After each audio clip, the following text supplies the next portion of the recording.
Saya itu sampai 3 dicari anak yang duduknya paling rapi. 1.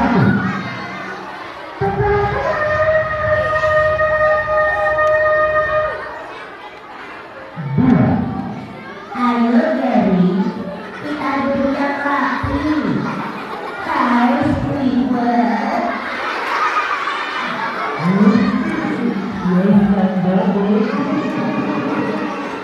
Saatnya mendengar berita. Maaf tenang. Salahnya suara disimak, semua mata melihat ke depan.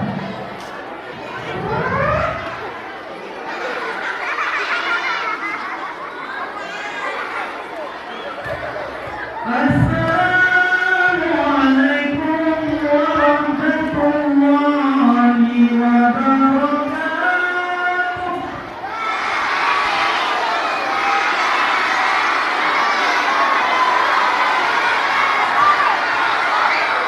Suaranya makin kompak. Saya doakan semuanya jadi orang hebat. Saya doakan jadi orang kaya. Saya doakan tercapai cita-citanya. Saya doakan bapaknya rezekinya banyak, uang jajannya ditambah, handphonenya ganti yang baru. Saya doakan ibunya gak suka marah-marah lagi. Itu semua diomelin. Astagfirullahaladzim. Alhamdulillah. Wassalatu wassalamu ala Rasulillah. Kita semangat melaksanakan ajaran Islam, apalagi sehat dan umur panjang. Adik-adik sehat? Masih hidup? Yang sudah meninggal angkat tangan. Ini jenazah dari mana ini? Oh di sini. Tepuk 1. Tepuk 1. Alah, yang laki-laki lebih semangat, perempuan kalah. Tepuk 1. Tepuk 1. Tepuk sambil teriak. Tepuk 1.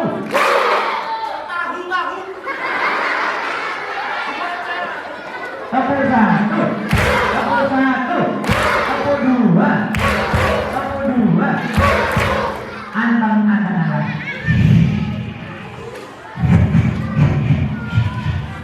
Nikmat yang paling besar itu adalah iman dan Islam. Adik-adik agamanya apa? Beriman kepada Tuhan siapa? Siapa nama nabinya? Kira-kira iman kalian asli apa palsu? Imannya kuat apa lemah? Islamnya asli apa palsu? Emang ada harimau orang yang Islamnya abal-abal palsu? Ada ngakunya Islam, tapi nggak ada buktinya. Siapa mereka? Alladzi yukadzibu fadzalika alladzi wala yahuddu fawailul lil alladzina hum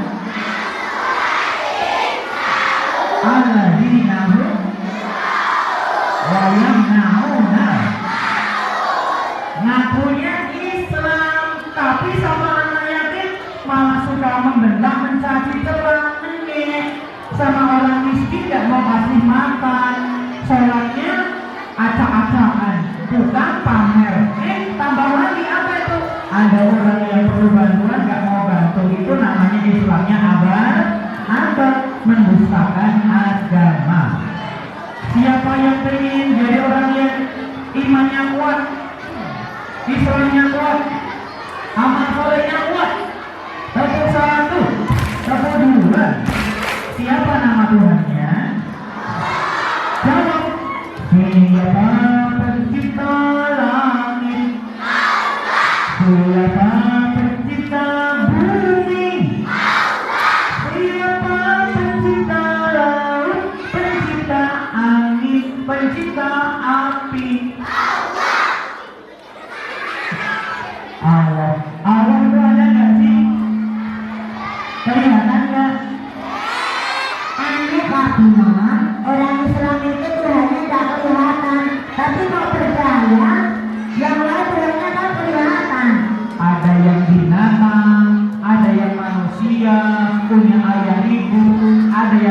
dewa-dewa, ada yang binatang, ada yang benda alam. Mereka punya keyakinan kita hormati. Mereka jadi saudara kita, teman senusa bangsa kita. Nggak boleh kita aja dengan mereka. Tapi yang penting bagi kita, iman kita harus kuat. Siapa nama Tuhan kita? Allah itu ada tidak? Bisa nggak kita lihat Allah? Nggak tahu ya? Bisa. Kapan? Aku penasaran dengan Allah. Allah itu ada, sekarang tidak terlihat. Karena Allah menguji siapa di antara kita yang paling baik amalnya. Tapi nanti di surga, dari surga kita bisa melihat Allah. Allahnya dalam surga? Enggak, Allah bukan dalam surga. Surga itu juga makhluknya Allah. Dari surga kita melihat Allah. Siapa yang ingin masuk surga? Jadi orang soleh, orang pintar, orang kaya, orang gila. Mas, kau pengen jadi orang edan?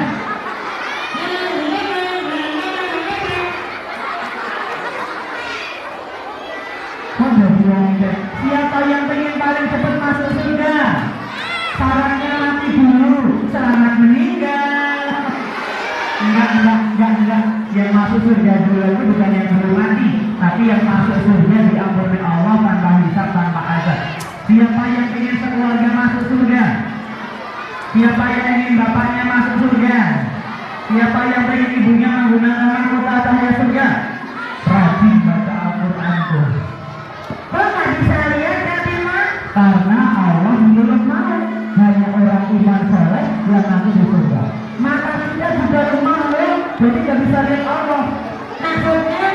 Nomor 1, nomor 1, nomor 2. Mata kita itu lemah.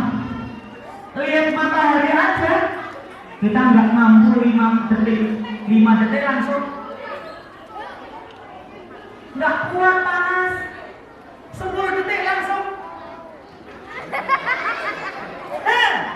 Bersin, ingusnya keluar, upilnya berambulan. Terus 1 menit mata kita jadi buta. Kornea, retina mata kita rusak jadi buta. Itu baru lihat matahari. Apalagi lihat Allah Maha Pencipta alam semesta yang memiliki cahaya di atas cahaya, nggak bisa kita lihat karena mata kita lemah. Lihat yang jauh aja, mata kita nggak sanggup. Woi, woi, ganjil. Lihat yang dekat aja nggak bisa. Lihat yang gede aja nggak bisa. Karena mata kita lemah. Tapi nanti di surga, mata kita diganti, bisa melihat Allah di surga. Siapa yang ingin masuk surga? Siapa yang ingin tambah iman, tambah soleh, tambah pintar, tambah saudara, tambah gendut? Yang nggak apa-apa, saya berdesek. Nah, jangan dibully, tepuk 1, tepuk 2. Anteng.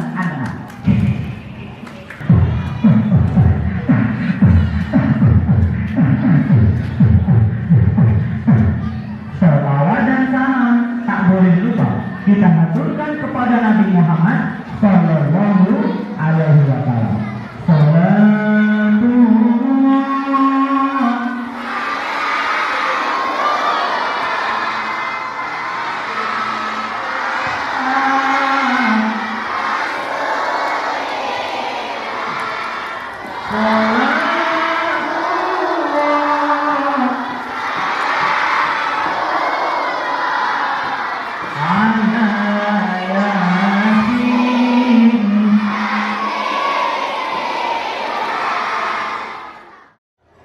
Suara apa ini?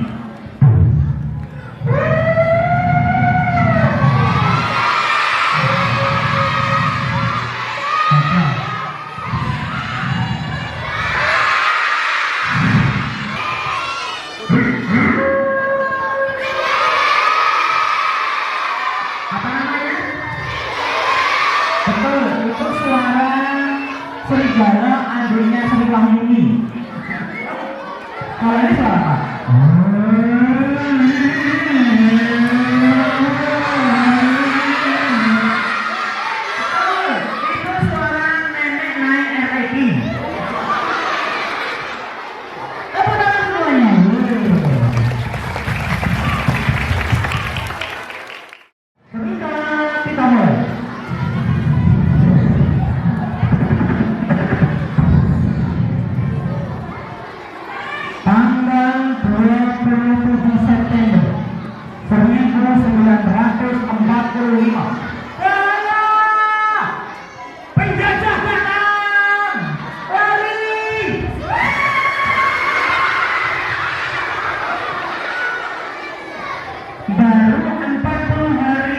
Indonesia merdeka, di Laut Jawa ada ratusan kapal mendekat di 3 tempat, Teluk Jakarta, Kota Semarang, dan Surabaya.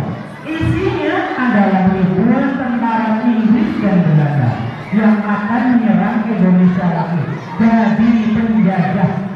Ada penjajah datang mau rebut tanah air kita, dilawan nggak nih? Dilawan nggak? Berani? Berkorban rela? Merdeka! Merdeka!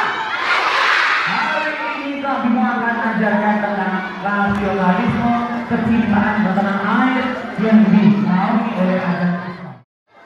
Nah, karena dalam bahaya, maka Presiden Indonesia Pak Soekarno naik kereta api pindah ke Yogyakarta karena Jakarta ibu kota kita sudah dikuasai oleh Belanda. Naik kereta api.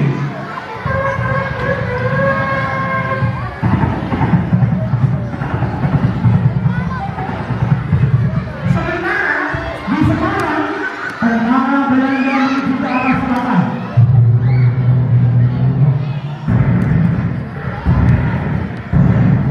Tanknya menyerang terus, tetapi oleh seorang ustaz namanya Jenderal Sudirman dan Pak Kiai namanya Kiai Asfi dari Motul bersama rakyat buruh dan tani perang melawan Belanda.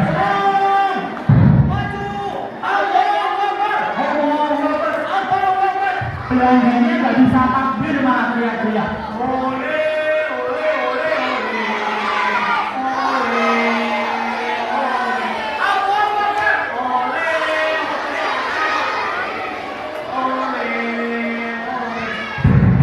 Ternyata Pak Ustadz Sudirman pengajian anak itu yang dari jenderal berhasil mengusir tentara Belanda dari Ambarawa kembali ke Semarang karena kalah dalam perang itu. Ada yang lari ke kencing-kencing, naik tank terkejut-kejut sampai di Semarang bereok-eok. Karena apa? Karena mereka stres kalah baru sama makan perangnya Pak Dirman di Ambarawa. Kembali ke Pak Karno. Nomor 1, nomor 2, nomor 2. Sesampai di Yogyakarta, Presiden Soekarno, Pak Hatta, dan para menteri tinggal di Istana Negara. Tetapi tanggal 19 Desember tahun 48 Belanda datang lagi, woy. Pagi-pagi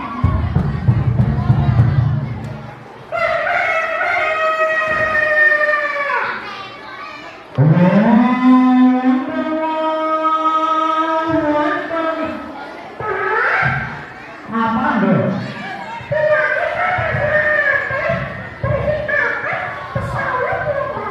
Oh ya, pesawat. Apa itu pesawat TNI dan? Nggak tahu, tak belum bisa naik Padang.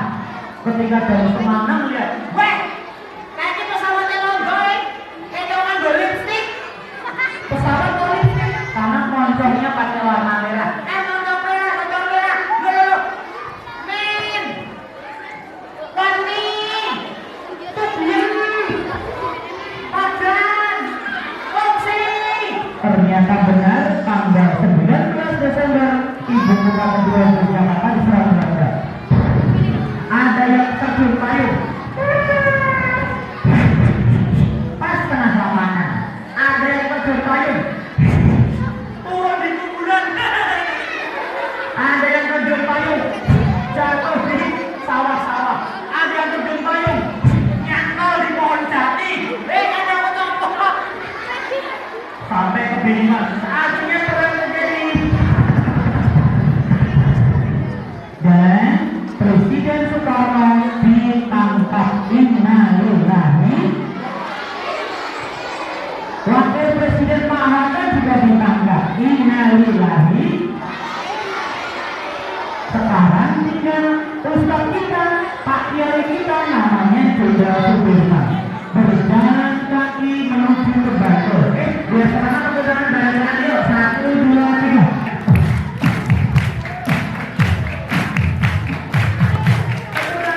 Semangat.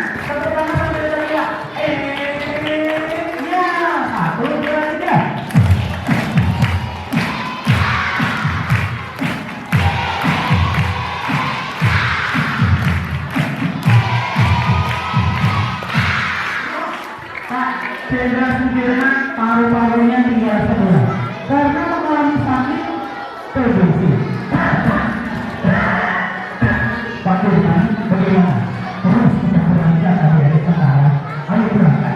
Apa satu? Teman-teman tahu nggak? Pak Dirman jalan kaki sejauh 1009 km. Wow, sama dengan Surabaya ke Merak Banten pelabuhan 1000 km jalan kaki dari Jogja menuju ke Wonogiri, Wonogiri menuju Ponorogo, Ponorogo ke Tulungagung, ke Kediri, naik puncak gunung dalam keadaan sakit, malaria dan paru-paru tidak separuh. Tetapi dapat dua atas perintah Menteri Pertahanan surat Pak Dirman harus kembali ke Yogyakarta untuk menyelamatkan Indonesia bersama rakyat kawasan Belanda. Dapat dua turun dari tepi gunung sendiri menuju ke Madiun. Tepuk tangan sama-sama. Turun dapat.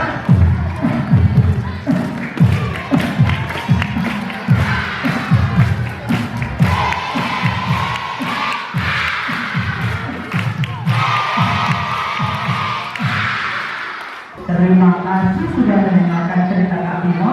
Ingat, setiap senti penampilan pada kita ditebus dengan perjuangan darah para pahlawan. Kita hormati kita pahlawannya agar kita menjadi orang-orang besar, bangsa besar anak bangsa yang menghargai